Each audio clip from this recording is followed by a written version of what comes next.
Demetria, and I am doing sexual harassment in the workplace. About 42% of people get sexually harassed in the workplace, and about 68 of it goes unreported to the proper authorities. So we're going to talk about what is sexual harassment, the types of sexual harassment, the statistics, reporting and legal action, and how to avoid sexual harassment. So, sexual harassment is any behavior that is unwelcomed or inappropriate, including remarks or anything physical in a workplace or professional setting. Quid pro quo harassment is in particular about sexual harassment. It is usually when higher ups or people in a higher position than you want to make a trade for any sexual or romantic relationship. So they can be like, oh, I'm going to give you a promotion if you want to date with me, or I'll give you a raise. Or if you tell them, oh, you don't want to go on a date, they can say, oh, I might fire you if you don't go on a date. So different types of harassment are physical, visual, verbal, and nonverbal. The physicals are anything touching, so hugging, kissing, pinching, patting you on your shoulders, or anything that generally involves touching. Visual could be any images, video, drawings, or anything that is sexual in any sense, in writing or physical like forms. Verbal is any offensive jokes, it could be sounds, questions, or comments made, and nonverbal are gestures, hand gestures. They also include written things. This also includes over the phone or anything because remote work started in 2020 and the rise of sexual harassment over videos and Zoom increased, so that can also be nonverbal harassment. Gender-based harassment is fairly common. About 1 in 3 women report having sexual harassment at work. That's about 75%. And in male-dominated industries, so anything in tech, construction, about 50% more reports are getting from those kind of jobs. And 81% of those women never report it because they just don't think they'll be taken seriously. So the reporting statistics, about 3 in 7 harassment claims are unreported, mostly because of fear of retaliation or not getting any punishment to the people who harass them, the lack of awareness. Most people don't know that they're getting harassed or being guilty about it.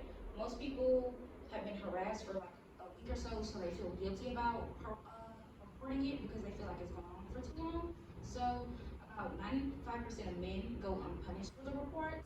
So most people don't feel confident in their workplace or HR taking any action against it, especially legal action. So 63% of women and about 79% of men keep it to themselves.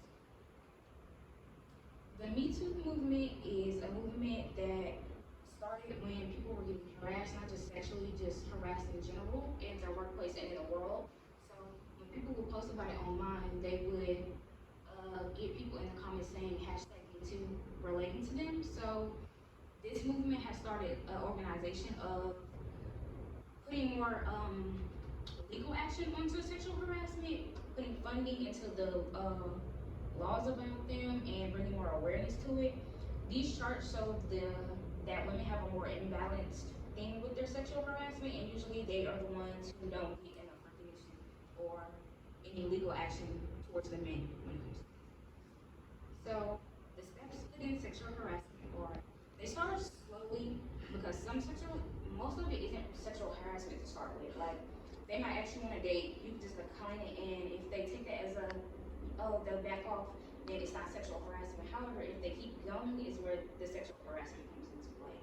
So if they keep going, you document everything, then you report to your HR company, and if your HR at your company doesn't do anything, then you can seek legal action. That is going to an attorney, a sexual assault attorney, to get them to set you up to sue your company. So the legal action I talk about, you can go to a government agency or you can go to a human rights or civil rights agency that will help you with your case. Usually they do any retaliation, so if you lost your job because of your sexual harassment or you lose money or they take your benefits from your job from you, that's what they specialize in. But they can also give you money for any emotional distress, any payback, which is you losing money for not working or anything like that. If you win your case, they'll pay you back your fees for your attorney and your court costs. So when avoiding sexual harassment, don't make any jokes, especially anything explicit or about your personal life, because even if you're talking about your own personal life and relationships, that can also be sexual harassment. So avoid any of that. No touching of any kind.